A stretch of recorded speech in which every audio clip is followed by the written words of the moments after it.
Well, I don't know if you guys ever saw the movie Bullitt. There was a 68 Charger chasing a Mustang. Well, here it is. We got it here all under one roof. We've got a 68 Mustang right here that belongs to a client of mine. This was filmed being chased by a 68 Charger in the film Bullitt. Okay, it wasn't exactly a blue Mustang, it was a green Mustang. But nobody talks about the 68 Charger in the movie Bullitt. And right here, we've got a car that belongs to John from South Australia. He was here in the previous video. I'm wearing a shirt here, Classic Cars and Muscle Cars of South Australia. John, thank you very much. And this is his car. So he gave us the go-ahead to make it drive-worthy so he could put on the ship and ship it to Australia. So he's asked us to get it going, to do the suspension, the brakes, and he was planning to restore it in Australia. So my job is to put the engine back in, transmission, and make it start and run. Here it is, built in the USA, sold originally to Canada, and now it's going to South Australia. In a previous video last year, he came and looked at this car and he bought it from someone here in Montreal, which was stored for 28 years in a heated garage. So here it is now. Our job is to get it going, put it together so you could get the car started, so you could get it on the shipyard. And all we've done is, Vasily and I, we took it apart here yesterday and the day before, so we could get it going because he needed the suspension. Everything's dried up. So he wanted us to install all polyurethane bushings on all the suspension. So that's our job. This is where we've got everything on order right now. So as you can see, we took it all apart and we're gonna start putting it together slowly. This is a rare car. And we got a HEMI 68 Charger here with a 4-speed with power windows and tinted glass, which is rare. Here it is, you guys. Look at this. Power windows, 4-speed, 1968 Dodge Charger. Look at that. Console. This is a rare piece. And this is the car they used, of course, this is the same type of car they used in the movie Bullitt. And of course, we were watching the movie Bullitt a few times, and of course everybody was watching Steve McQueen driving the Mustang. But my attention was on the Charger, the 68 Charger, who's lost like sometimes, I believe, he's lost like 5 hubcaps in the whole scene. But anyways, that was just a movie. But then again, here it is, 68 Dodge Charger. And you know what? A lot of people favor the second generation Charger of the year 1968 because of the round taillights. They only made it for 1 year, only in 1968. Anyways, we're gonna start working on it now. And John, if you're watching, here it is. It's under construction. We're on the way of putting it together now.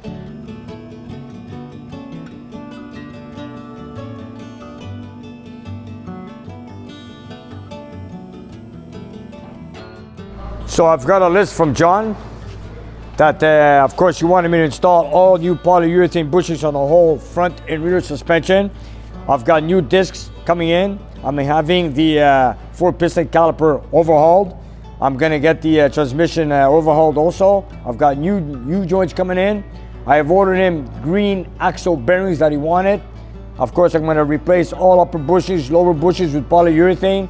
4 new shock absorbers, tie rods, ball joints, stoppers, and all. And of course, we're doing all the brakes, of course. And a new fuel cell, or fuel tank, I should say. We're putting on new brake lines, all new fuel lines. And then after that, of course, we're gonna clean the torsion bars and put everything back together. Then after that, when that's all done, we're gonna send out for a wheel alignment. And he's asked me to check everything. So I'm gonna look at the gears, look at the bearings, and of course overhaul it for him, because this is what he wants. There it is, an original piece. Look at that, original oil. And don't forget, this car was stored in a heated garage for 28 years. It's a long time. And all of a sudden right now, it's gonna whole work out. It's gonna be an interesting project. It's gonna be nice, 68 Charger. I've never had a 68 Charger that I had to overhaul with a HEMI. And of course, I got the engine built last year. That is the engine we had on the dynamometer when John came here on, of course, earlier last year on an earlier video, and the dyno did not work. And that is John who's bought this car, which he came all the way from Australia to buy it here from Montreal.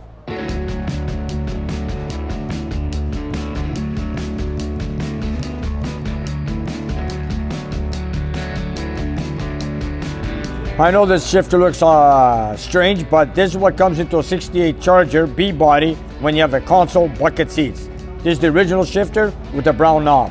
This is all factory. 18 spline, big block, 426 HEMI. So my job is to overhaul it, and of course, put it back in the car. Yeah, it's gonna handle the power. It's a basic stock HEMI, but it's okay. It's all good. It's strong. And we had the engine overhauled over a year ago. I had it on the dynamometer. Johnny came by, we had it running. We couldn't make a test with John here when he was here from Australia. But anyways, the day before I had made some tests. I showed the paperwork to John. Motor runs good. So now my job is to install it in the car. What a coincidence. We've got a Mustang here, Bullitt, and the only thing we're missing is Steve McQueen. When the car lands in South Australia, John just wants to go to the shipyard and start up and drive it away. And this is what my plans are for him. John, take care.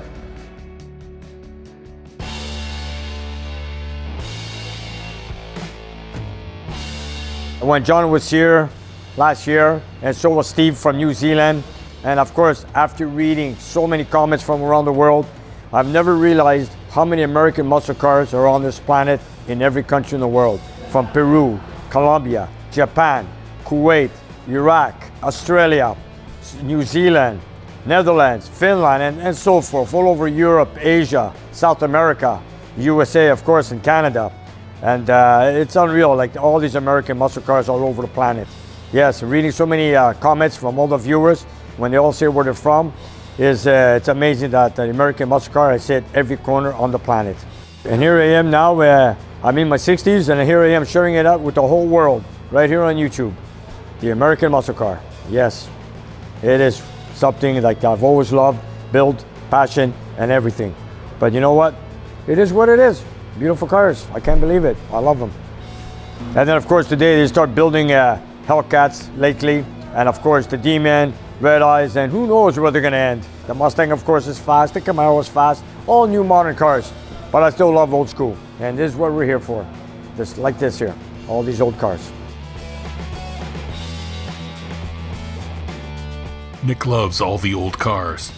But more than that, he loves their engines. Let's go see what he's got cooking in the engine room this week. Then I got another client, Ricky.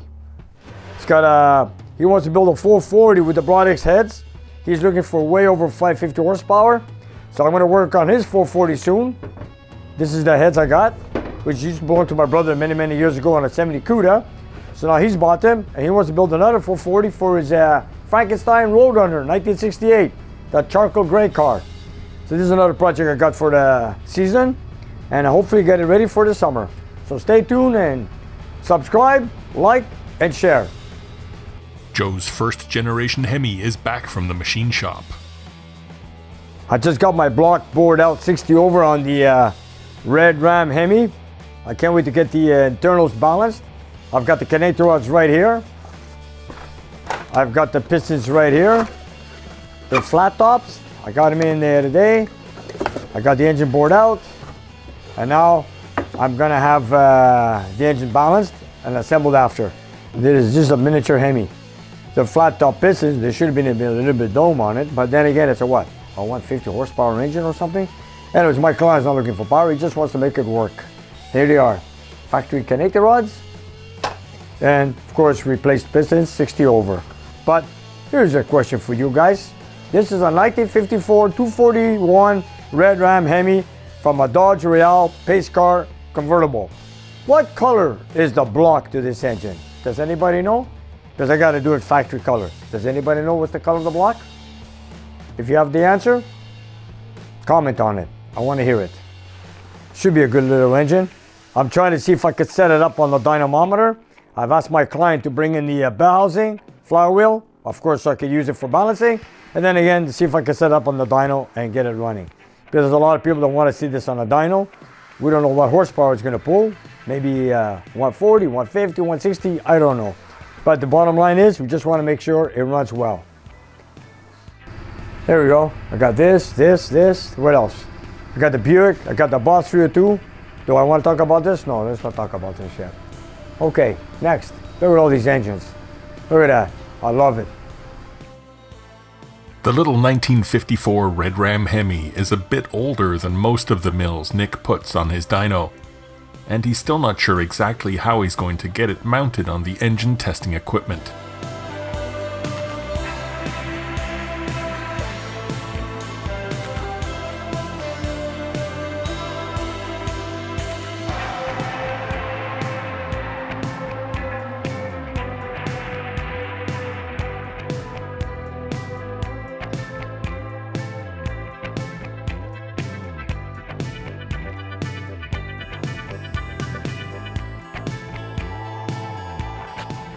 Joe has brought in some more pieces from his teardown of the car to see if they'll be of any use in the process. Just put it here, Joe. Oh my God, this looks like it was damaged. Eh? Yeah. Only question is, what goes there? Nothing. What this stands for? No. Okay. It's Dodge, Chrysler, Plymouth, DeSoto. Come on. Nice, That's what it stands for. Right there. That's what it stands for. I gotta figure out what I'm gonna do. That's what I need to see what you have so I can work with. Okay. Cool. I have faith. Okay. Full confidence. The rusty old bits and bell housing that came in today are a start, but there are another few pieces that Nick would like to have before he can dyno test the historical Hemi. So a couple of days later, he decides to make the run out of town to Joe's place. The visit was also a chance for Nick to get a look at Joe's collection of beautiful cars. And he was kind enough to let us bring a camera. Here we go. Okay. So this here, 1954, Dodge Mayfair, coupe, impeccable running condition. Light blue I again. bought it as a donor for the convertible. You're kidding. But when I saw it, I said, You can't use I this can't as a take donor? this apart. No, you cannot take this Can't apart. take this apart. You leave it as it is. Starts up, runs, everything. No, you can't use this as a donor. No way. We're gonna copy off this one, obviously. Of course. There's a lot of parts here that are exactly the same. Is that right? That I can use for the Mayfair, you know? Because the Mayfair is a Dodge Royal, except this was made in Canada, the Mayfair. Only in Canada. Only in Canada. Yeah. This is nice. Look at that. I see you got a full-time job here, Joe. Your hands are full. You got one project after another. I do what I can. And you know what? I see you working all at the same time. So you know what? 53 Chev, like the other one, convertible. It's a coupe, it's a Okay. convertible. And this is my beauty Buick. Roadmaster. Roadmaster, eh? Yeah. This is the first year of the V8. I can't believe the airplane, how humongous it is.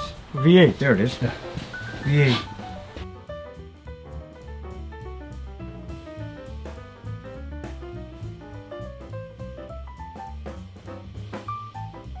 Beautiful. Dodge DeSoto. Dodge DeSoto. Yeah. Wow. There it Yeah. is. Dodge DeSoto.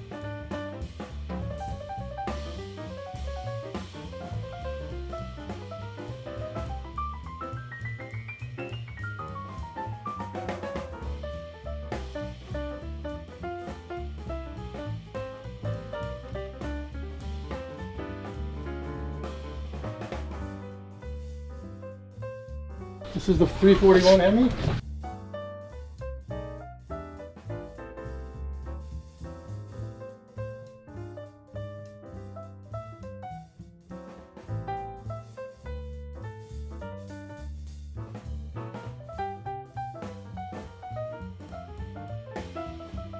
Okay, it was a 289 Mustang. It was a two, yeah.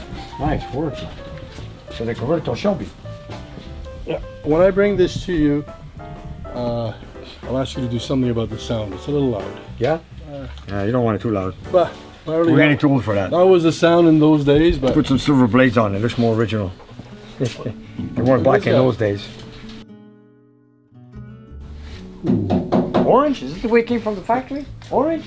You gotta be kidding me. Yeah. Wow. push button drive. Yeah, you're right. Wow. 6-cylinder, eh? Here, folks, there's your 6-cylinder you was asking about. Big 6.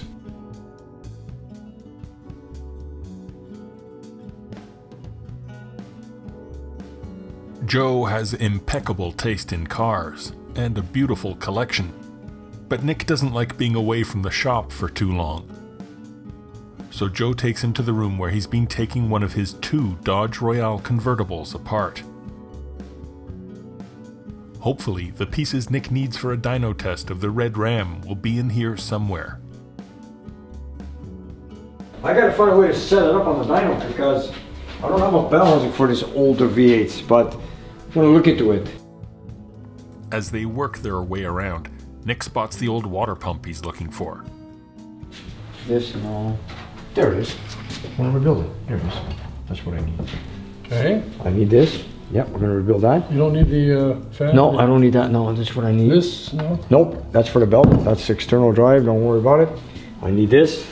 Hey, it's got a bleeder. Check it out. Never seen that before. Wow, like a grease fitting? Oh, no, that's to grease the bearing. Wow, it's not a bleeder. Huh. I never knew that. Never seen it, but at least you know what it's for. Nah, it's gotta be. Here, I'll leave this like this. Okay, look at that. I never seen this. Here's a, look, it's seized. Hope I can get it rebuilt. Here's a grease fitting to grease the bearing. I've never seen this. Wow, something new. Wow, I can't wait to get this built. I found the harmonic balancer. Oh, you found it? Okay. Yeah, you know what I need now? I want to see the back of the engine, which I saw something over there. I'm gonna need this bracket. You have that bracket somewhere there? Got a starters. Gonna need this. We need one of them. A lot of people call the 241 Red Ram the first Hemi, and it will be the oldest engine that Nick has ever had on his dyno. He'll have to figure out something to get around the unusual motor mounts, but he's looking forward to the challenge. That's what keeps guys like Joe and Nick going with these old cars. They love them all, every nut and bolt, and they always will.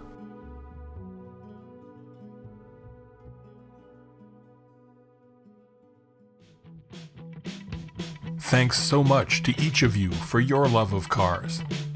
We appreciate you watching, and for visiting the Nick's Garage Gear Shop, where you can find good quality products that show off your support for the content we're creating here.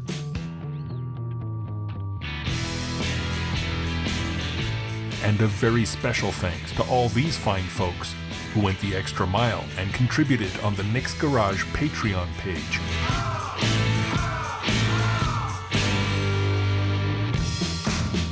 Thanks again, everybody. We couldn't do it without you.